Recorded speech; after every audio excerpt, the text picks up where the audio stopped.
Joining us now to talk about the historic indictment leveled against the former president and tonight's LA City Council special election is the executive director of the Pat Brown Institute for Public Affairs at Cal State LA, Dr. Raphael Sonenshein. Dr. Sonenshein, always a privilege to get some of your time. Thanks for being with us tonight.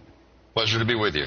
Well, it's another historic day. A former president is criminally charged with 34 felonies, but that indictment is relatively bare-boned, which surprised some people. And then you saw the optics. We all saw it. Trump at Mar-a-Lago rallying against all of it. Even if he is convicted, he can run for president. So politically speaking, is this a net negative or a net positive for candidate Trump? Well, Donald Trump brazens his way out of everything, but this cannot be anything but a net negative. He's never actually been caught and really put in this position for all the years of things that he's done that have really challenged the boundaries of the law. It may help him lead the Republican Party, but I think it would be devastating for him and his party in the general election against Democratic candidates, as you saw today with the Supreme Court election in Wisconsin, the election of the mayor in Chicago. Both sort of Trump-leading candidates went down to defeats. Well, as you just sketched out, a very busy political day, and if we speak about it hyperlocally, we have this special election tonight for LA's 6th City Council District seat. Last time Miriam Martinez won in 2013, turnout was around 11%. I spoke with LA Times' Dakota Smith earlier, and she told me she's hearing it's more like 8% this year, special election, lower information, so we'll have to see. We're still a long way off from knowing for sure. But what is the impact of a low voter turnout in this district? A low voter turnout in any district helps organized groups have the most impact. Those people who have strong labor connections, some business, political action committees, neighborhood councils, and others.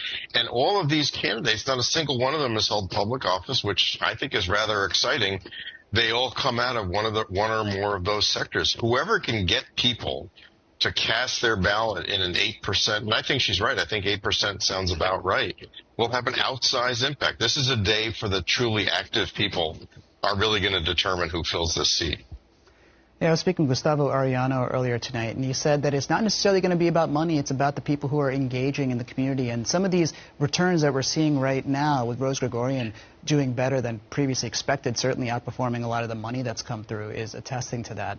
Now, over the past few years, we have seen the racist tape that led to Miriam Martinez's resignation. We saw former council member Mark Ridley Thomas, now convicted felon, Kevin De Leon, refusing to resign for his role in that call. Tonight's special election, maybe another for CD10. You know this council like few others, Dr. Sonenshein. So tell us, are you more optimistic or pessimistic about the state of affairs at LA City Council and what's to come? Oh, I'm actually always optimistic, but I think that the recording has just knocked City Hall off its kilter in so many ways. Probably more than half the council members will be new people, many of them never having held public office, and maybe it's time for a breath of fresh air at City Hall. Now, in normal times, a seat like this would have drawn 2 or 3 state assembly members or state senators to come in and throw their hats in. But now you're starting to see people kind of rising up through the community. So I think there's going to be a lot of sort of twisting and turning with new people at City Hall, but maybe it's time for some new people in some of these offices.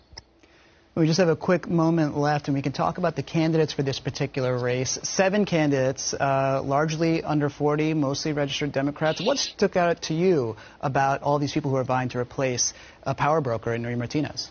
Well, even in a low-visibility race, there's some really big issues. One of the biggest ones is homelessness. The Ordinance 41.18, which allows a council member to block an encampment near specific facilities, they're divided. They're also divided over policing, and the LA Police Union is involved in this race. They would actually, they're opposing Marco Santana, who they feel is not going to be supporting their interests. You've got different unions involved.